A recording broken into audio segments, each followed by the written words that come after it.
Hi everyone, it's John from What Up, and welcome back to another Parents Guide. I'm joined by my special guest host, Michaela, the real deal IEL, and we're going to talk about episode 4 of Sony and Amazon's Wheel of Time show.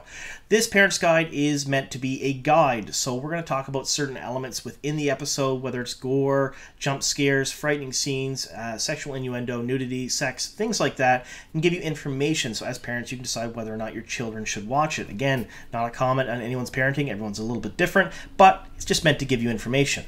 We're going to do it in 2 separate sections, a spoiler-free section where we talk about the scenes in very general sense, things you may or may not see, things that, might fit into those categories, but we're not going to give specifics. I'll give a spoiler warning in the middle of the episode, and then at that point, we'll talk about the scenes in all their glory and spoil everything. So if you haven't seen episode 4, that's when you want to dip out.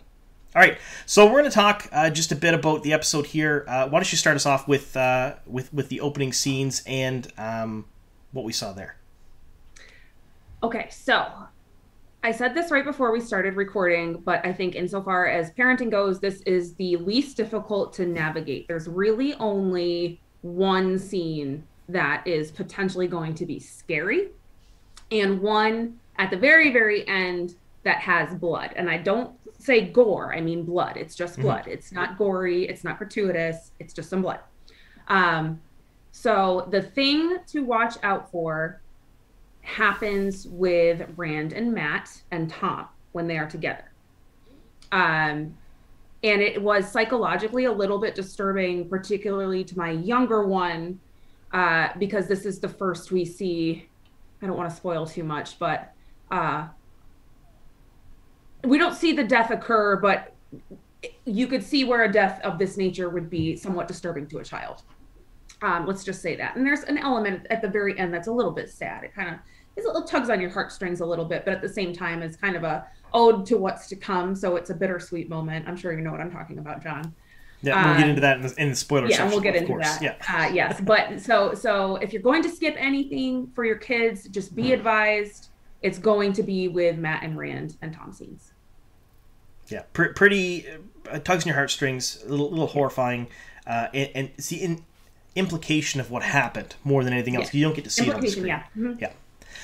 The next thing we'll talk about is there's a bunch of battle scenes in this, but I mentioned it before we started recording. They would not be out of place in Xena or Hercules shows from the 90s, where they had rubber swords and they're just kind of wailing on each other. Not a whole lot of blood, not a whole lot of gore. Of course, it's violence, but it's very toned down violence, especially for the screen. Could be 100% shown on primetime TV with no issues. Yes, definitely. The only other thing I think we were going to mention is one of the very end scenes. There is not too much frightening scenes there and not a lot of gore, but there's certainly buckets of blood. So there is a scene where there's a bunch of people on screen and they all get injured at the same time, and there is a lot of blood, realistic blood as well. There are a lot of realistic injuries for this. Nothing that was disturbing, though. There wasn't anything that bothered either of my kids in that section. And again, this is another scenario where the payoff of what happens, in my opinion, is worth the exposure to just seeing visible blood. Like the blood doesn't, I mean, I'm in nursing school, so blood certainly doesn't bother me, but it didn't bother my kids at all either. All right, very good. So now we'll talk spoilers. So at this section of the video, we're going to talk about specific scenes of what happens. So spoiler warning, if you haven't already watched episode 4 of Sony and Amazon's Wheel of Time show, be forewarned, we're going to ruin the whole thing for you right now. All right, so when I talked about the opening scene and I talked about all of the rubber sword battles, essentially it's just in the very opening when they're fighting the King of Gelden and his soldiers and when Logain's army attacks the camp. Again, wouldn't be really out of place in prime time. I don't think it was very frightening. No, but not. The scenes at the farm that you mentioned, they were a little horrifying. A little bit horrifying, definitely. Again, with those dream sequences, right? Definitely keeping in theme that's where they're playing into the horror. And I would also say just Matt's connection with the little girl and then seeing her dead body, that was definitely heart-wrenching. And as a parent, that kind of made the pit of my stomach swell. And then the doll, when they pan out and you see the Brigida doll waiting. It was horrifying. Yeah, it was bad. Yeah, it was like horrifying, but also kind of bittersweet because Brigida's coming. She's waiting in the dream world, and it was very sad. And maybe Helga turns into her. We don't even know. No, we don't know. Maybe that's how they're going to play it. We don't know. I honestly, at this point, with how wonderful the little Easter eggs have been and the little nuances and the odes to the books, I mean, I wouldn't be surprised if so much of what we're seeing, these little hints, little tiny hints, are then played upon in the future. I can definitely see that. 100%. Yes. And then the So final clever. scene. The final scene is essentially where Stefan knows his Aes Sedai dies, runs in after Logain, attacks him with his axes, which is, bad. Mistakes were made, of course. Big mistakes. big mistakes. Yeah. And he potentially causes the death of everybody in the room because Logain is able to channel on the axes and throw them out to everybody. And this is where it's like it's shrapnel wounds. So you have Moraine with a giant haft of the axe in her guts.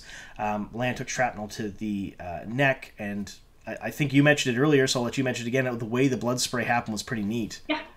It was really realistic. I mean, it came right out of the carotid in that pulsing geyser way that it really would happen in real life, which I thought was fantastic. And something that I just thought of, John, that what you said triggered this thought was the shrapnel, the use of the term shrapnel. It does. And I think a lot of these scenes are very almost war heavy, right? Because it reminded me, Alana, how she channels, reminded me of guns and explosions and grenades and sort of what you'd see in a modern battlefield, which I thought was really interesting and a really cool play on the battle Aja, kind of weaponizing the one power.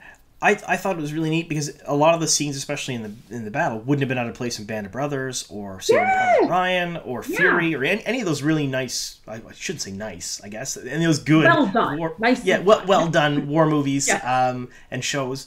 So they did a really good job in showcasing the realism in that way. So again, if that's something that frightens you or your children, or you don't like it, or you have a phobia of those sort of things, maybe skip or blur through those scenes a little bit. Yeah, but it was overall really cool, really well done. Yes, the carotid geyser at the end and Lan's pool of blood is bloody. I mean, I don't think it's gross. I think it's fine. My kids didn't. Like I said, they were not bothered by it in the least. And the payoff, once again, worth it. So 100%, yes, 100%. The payoff at the end, there. Very cool. Yes. All right, so I want to thank you all so much for sticking with us here to the very end of this Parents Guide, and keep watching week by week for more Parents Guides for every single episode that comes out. We're going to do them right up until episode 8, which drops on Christmas Eve, so watch for those.